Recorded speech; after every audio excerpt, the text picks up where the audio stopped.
And four, three, two, one, and away. Hey guys, Michael Califf, author of A Very Broken System, and Victorian State Government Department whistleblower. I think we all are nowadays. I think all Victorians are officially officially state government whistleblowers. By the sounds of the most popular radio station in the state, I think we're all government whistleblowers here in Victoria these days. Anyway, so today I won't go over again what I've already gone over on the Porpunkah. I will get to how we got there and how we got such an ingrained rotten culture in our law enforcement. Not even how, um, more verifying. So there's a dead set moral giant as an ethical giant by the name of retired Constable Simon Illingworth. Now, around 2004, from memory, he was a serving Victoria Police member around the time of the Lawyer X debacle. And he ended up not, he knew he signed up to be a decent, honest copper, and he wasn't having any of the corruption. He didn't want to turn into what he was exposed to. And that led to everything from him having engraved service issue revolvers put in his letterbox to being coward punched, king hit, what they used to call king hit, and like knocked out in a pub and just literally wherever he went being called a dog, dog, walking into courts and dog, dog, people would call him dog. Wow. 20, when I read that story, I went and then watched it on the ABC Australian story. I was amazed because I experienced identical. So here's this. So here's two ends of the spectrum. One is an actually serving member of Victoria Police, and the other is a person who just got dragged into an IBAC investigation and criminal investigation against one of their own. One of their own wasn't even a police officer.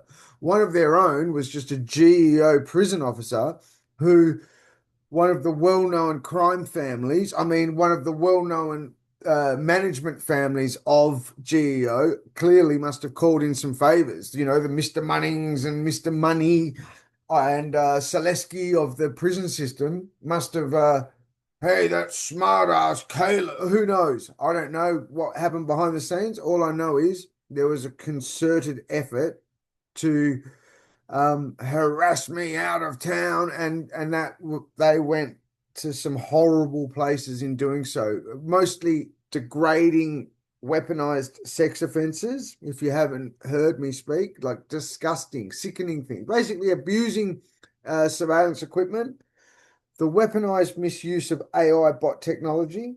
So basically, I'd have it while I'm confined to a prison cell, then where I've got to live with a torturous little bot, the same torturous little bot that first raised its ugly little head in Guantanamo Bay, has now, some years later, has ended up in the Victorian prison system.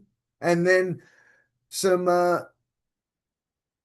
corrupt and out of control police thought it's funny to use the CCTVs and, the Melbourne court CCTV camera hacking incident. That was where they reported an entire fake news story. I'll say this: if whoever the hacker was, the entire drug court team, including Magistrate Pappas, was well aware of who the hacker was, all having a chuckle at what was coming out of those cameras directed at me, the whistleblower. Anyway, so let's just don't take my word on this. Let's go down through the Simon Illingworth and let's see how we got to the stage where now in Porpunkah, the same rotten culture, which I will say it's a horrible thing to have, and I told you so. I'll stop it right now. It's a horrible thing to have, and I told you so. And let me just put this out there before we continue. If you think this is done in anything other than for the best of Victoria as a whole, Australia as a whole, and included in that is Victoria Police, everybody as a whole. If you think I'm doing this for any other reason bar that, you've obviously got something to hide, perhaps, or you've got some serious issues of yourself, because there is no way in the hell we can continue iterating through the level of corruption, the level of not following processes, the level of not sticking to commissioners' requirements, and then sweeping things under the rug as horrible and as heinous as people dying on a Burke Street Mall because the person who ran them over was having his head done in by a cowboy, a mismanaged cowboy with a newfound gadget, literally. And then when you now iterate into police officers losing their life, while at the same time you've got 12-year-olds getting hacked to death with a machete, that's why we're here. And if you think anything different to that, well, you got to have a good long hard look at yourself. So anyhow, let's go down the Simon Illingworth story. Let me show you. So for those of you who haven't heard, what I stumbled across when I was homeless, I couldn't do anything about it sooner. Otherwise I would have, believe me. But let me paint this picture first. First and foremost, there's a prison unit that was built around the 2007 OPI investigation. That prison unit is called Salamander. The reason I mention that is because it's in concrete.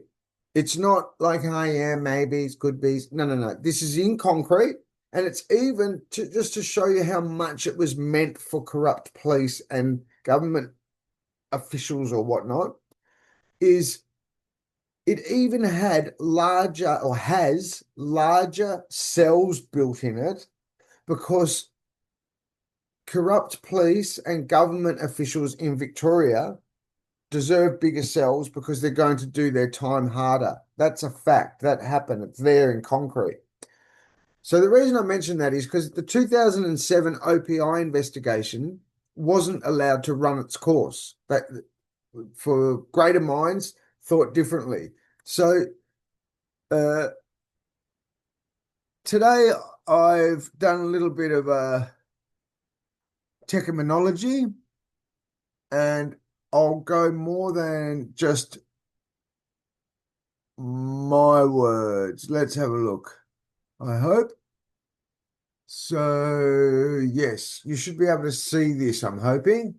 And in this, we have, this is just a basic search, 2007, Google search, everyone does them.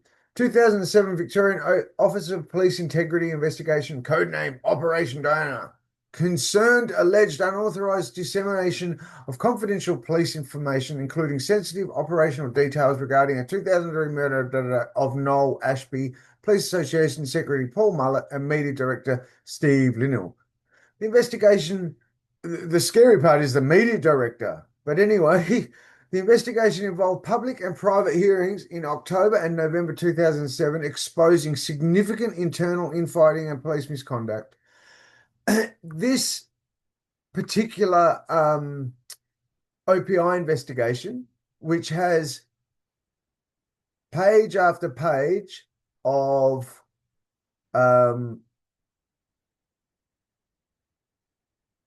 that's Simon Illingworth, page after page of, going back to 2004, age articles mostly, which that's why it made me stop and sort of go, the media, what was his title? The media director's involvement. Anyway, so the reason I just wanted to show you that is that it happened, and then they did not allow that 2007 OPI investigation to run its course. Now, there's another one I just want to point out, because it's very relevant, because when Daniel Andrews gets voted in, just to show you, when Daniel Andrews gets voted in, one of the first things he did was disband the OPI, the people that were involved in this, and introduced IBAC.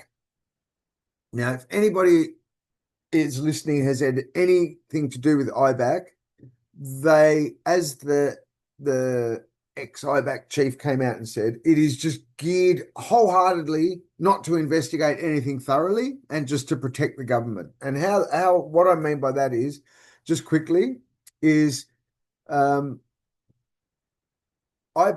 when they come to do an investigation, will go, hello, we've been told that you have trafficked drugs to the inmates. Did you do that?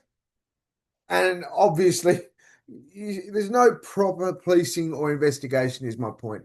Anyway, this story here is an age story, the wonderful age. Internal strife plagues OPI to the end. So this is 2012. This is December 11, 2011. And basically it's more police, but at the time of the McCann faced pressure of a different kind.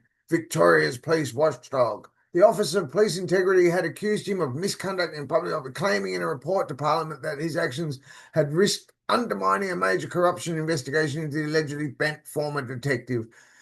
My point is, it is a rotten culture, and it has not been allowed to be properly eradicated. It had an OPI investigation. It's all there, but they barred it. They didn't let it run.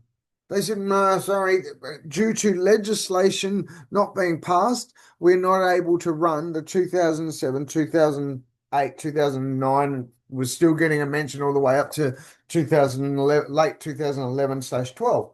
So the point I'm making is, you've got in concrete a prison unit ready for all these corrupt police. You know, they don't just build a prison unit built ready for corrupt police and government people, government officials, or however you want to word it.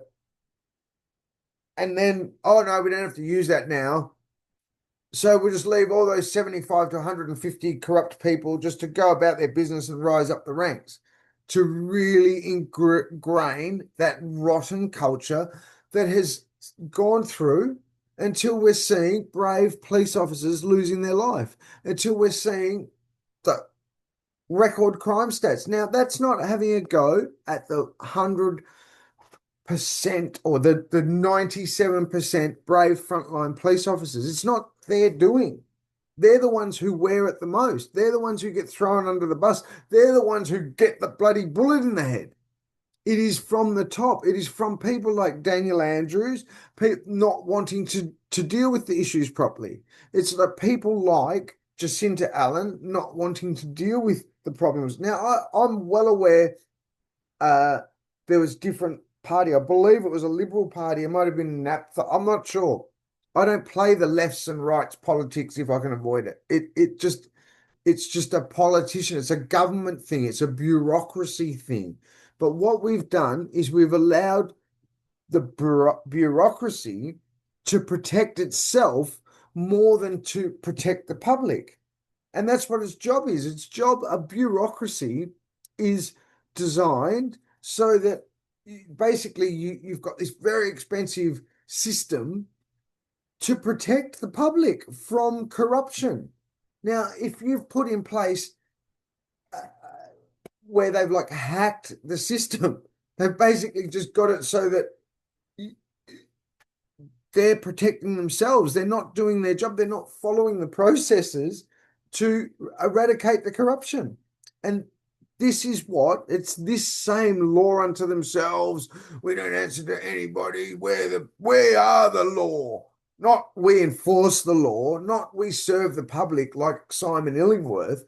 We are the law. We're going to harass people. Like, I mean, there's one question with Porpunkah, which I'm going to keep to myself for now, because from what I've experienced, I don't think they will even think to ask this question. So I'll keep this one to myself for now. We'll wait and see how it all plays out and what gets told. But at the end of the day, the rottenness, Jacinta Allen, this one's for you personally.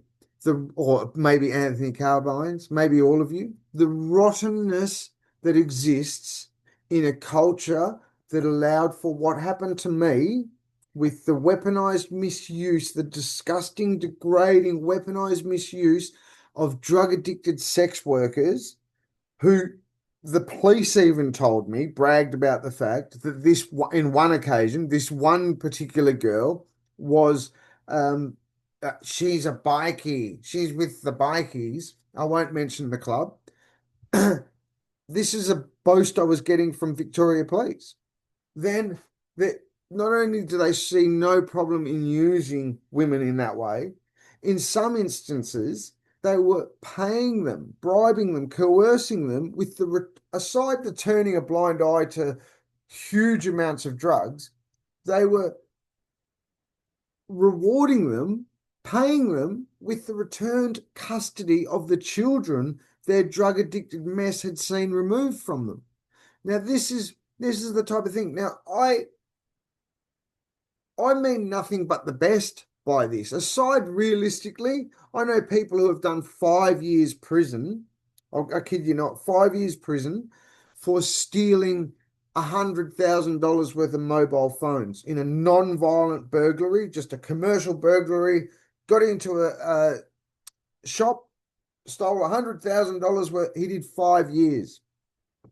I personally know of me doing 18 months for what amounts to stealing a push bike from an undercover car park when I was waiting to score drugs with a girl that turned out to be a paid informant. I kid you not, when I was being monitored for what amounts to stealing a push bike and a $2 coffee from 7-Eleven when actually it was $1 coffee at the time when I was homeless 8 odd years ago. I kid you not, I did 18 months for that. And here you have police officers, government employees, magistrates, well aware of some seriously, seriously disgusting, life-costing crimes. Yet nobody gets held to account for it. Of not only that, of a weaponized misuse of AI bot tech doing the heads in of people until they're barreling down Burke Street malls, until they're killing innocent people. And sorry, we couldn't police them, So what, the person that was alleged to be who is a well-known corrupt police officer, by the way, he just continues on. Yeah, that's what we do in Victoria while we're filling out government projects with organised crime, while we've got organised crime through the roof. We've got 12-year-olds dying. We've got 90-year-olds left to bleed to death. Because why? Because no politician wants to do anything about it, because it might jeopardise it might tarnish them for the next election. It's dodgy as all get out. It's not an acceptable way to live. You've got 12-year-olds dying. You've got 90-year-old men, senior citizens, left to bleed to death. You've got a brave detective and his partner through the same rotten culture not going home.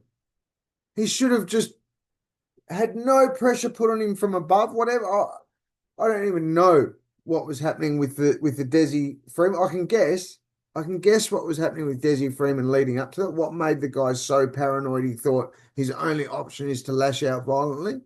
I can guess. All I know is Victoria Police, the courts, the magistrate Pappas from drug court, the Seleskis, the monies, the prison, the corrections, you all need to wisen up very, very quickly, because what I experienced at the hands of Victorian government was appalling, literally appalling. And now you've cost the life of hang on, how do you word it? You've cost the life of two of your own.